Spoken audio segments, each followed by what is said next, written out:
So, some would accuse you of fanciful thinking. Some would accuse you of dreaming and not facing reality. And we would say, good. Good. Because you can face reality. And we have no opposition to that. There is plenty of reality that is delicious. And you want to not only face it, but embrace it. You want to talk about it. You want to write about it. You want to milk it for everything that it is. In other words, don't stop looking at the good things that are around you.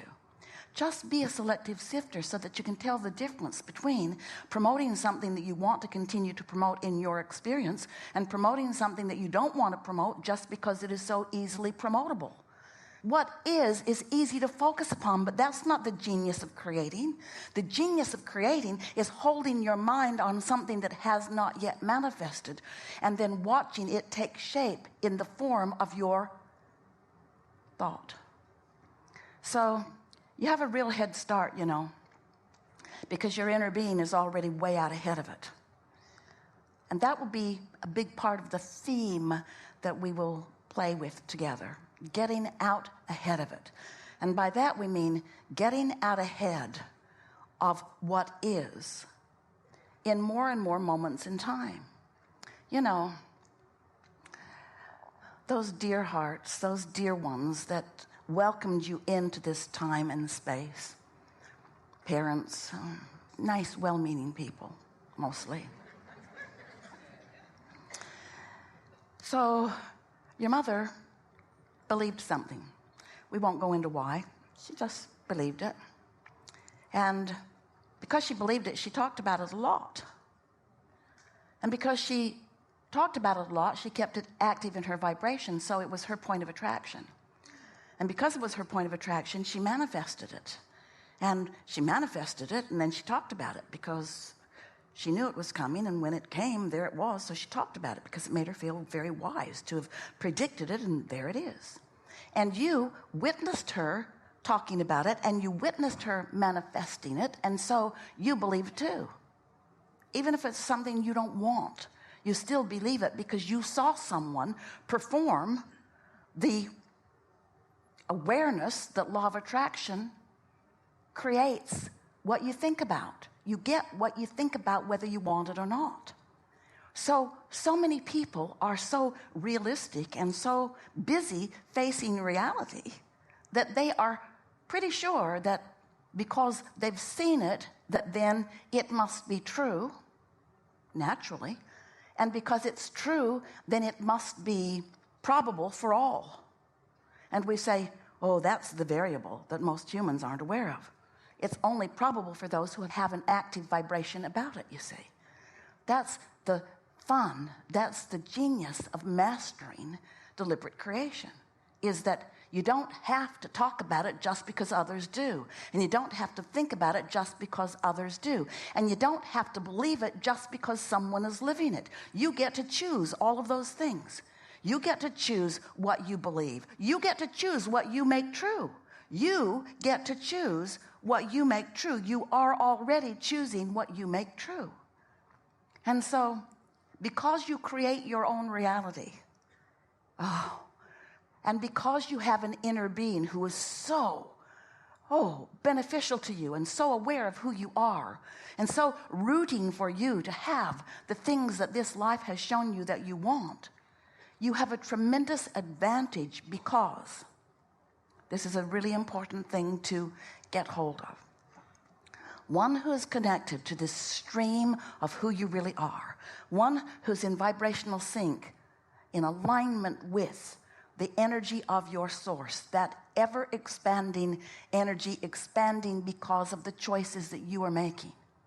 One who is in alignment with that is more powerful than millions who are not.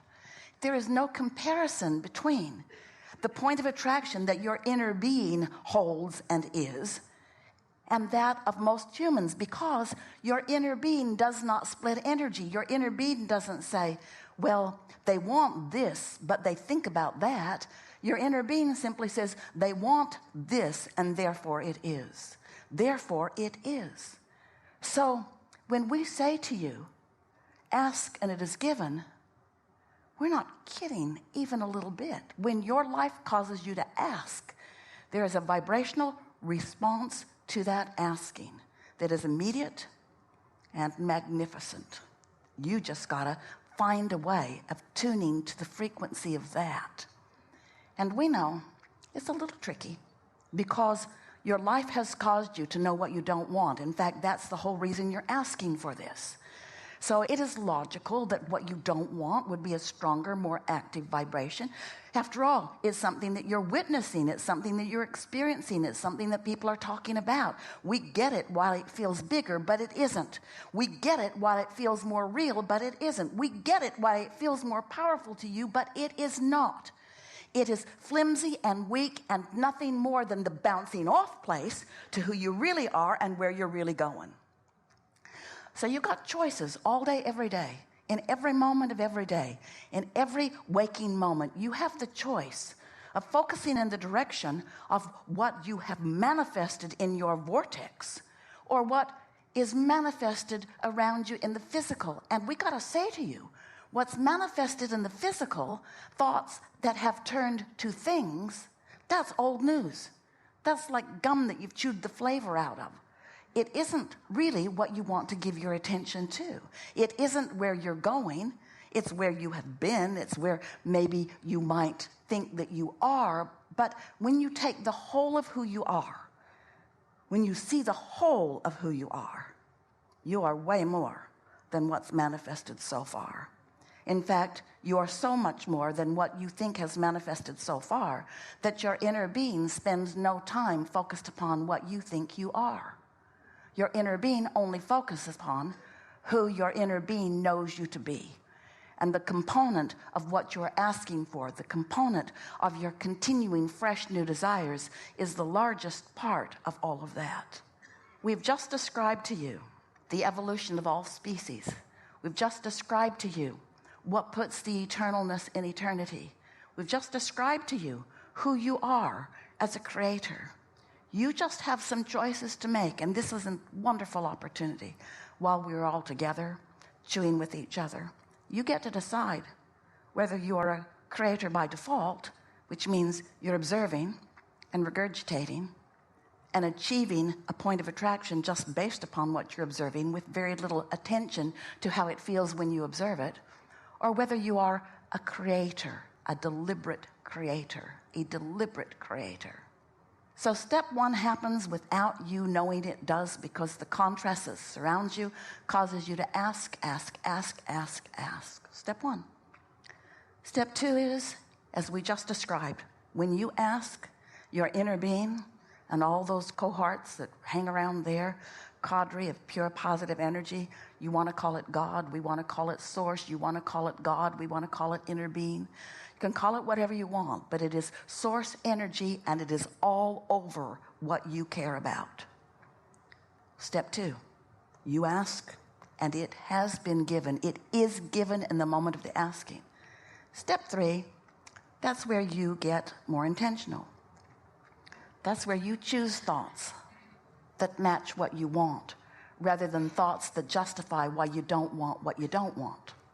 Pretty interesting how you've come to that. We think your mother trained you away from your inner being. We think that sometimes you were led to believe that you had to plead a needy case, that you had to plead a justifying case, that you had to defend, that you had to fight for the scraps of well-being. You picked that up along your physical trail. We promise it is not what you knew when you came into this body, and it's not what the larger part of you knows. Because there is no shortage consciousness in non-physical. That's something humans make up and fight with each other about. You pretend that there isn't enough of something so that if somebody gets something that you want, then you decide that you don't like them for getting it. When what you really want to do is to be thrilled that they are offering the example of what it's like to live something that you might want. So step one is you ask. Step two is source answers. And step three is you find a way to find vibrational alignment with what you want rather than defending what you don't want. It's what we call the receiving mode. It's what the art of allowing is. It's allowing into your experience, not just right now in this red hot minute, but allowing into your experience a steady habit of expecting good things to come to you. because things are always working out for you, you often cannot stand back in broad enough view to understand how much well-being is all queued up on your behalf. And because you're inconsistent in the way you let it flow into your experience, you as humans have made up all kinds of ridiculous rules about why sometimes it gets in and why sometimes it doesn't. Why the blessings flow to some and why the blessings don't flow to others. And we want to say to you that as well-meaning as people are, that's nuts. That's not how it works. There's not some arbitrator who is deciding to dole out the good stuff and holding you accountable for who gets the good stuff and who doesn't. It is a vibrational experience. It is a you syncing up with the goodness that is you. It is you finding vibrational harmony with your own desire. It really is as simple as that. There's a steady stream of well-being flowing to you at all times. It's raining down all around you. And you get to decide how open and receptive to that pure positive energy you are, or how resistant you are. Which means you get to decide whether you are worthy enough to let it in, or you get to make up stuff that helps you to convince yourself that you are not worthy. But we promise you, every bit of that you picked up along your physical trail from somebody else that picked it up along their physical trail, from somebody else who, for whatever reason, figured out a way to pinch off the well-being and then acted as a demonstrator of no well-being and then made up stories to scare you about your own well-being. Most people want to control the environment around them, which includes you. And so there are all kinds of crazy things that are told to you to make you conform so that they can observe more of what they seem to need to observe in order to feel good. They will say to you, if you are speaking as we are, or even to us, they will say, "You teach selfishness." And we say, "Yes, we do." Because if you are not aware of self, and if you are not selfish enough to sync up with the true self that is you, if you are not selfish enough to be the true self, the total self, the whole self that is you, then you got some resistance going on. There's split energy in you, and you don't feel that good. That's what negative emotion is. Negative emotion every single time is you asking for something with the source energy part of you and denying yourself of it with the physical part of you. It's you facing a reality of some sort that you don't want and speaking of it in order to convince someone that somebody should do something so that you can get more of what you want. That we don't disagree with. Somebody should do something, and that somebody that should, or the only one who can, is you.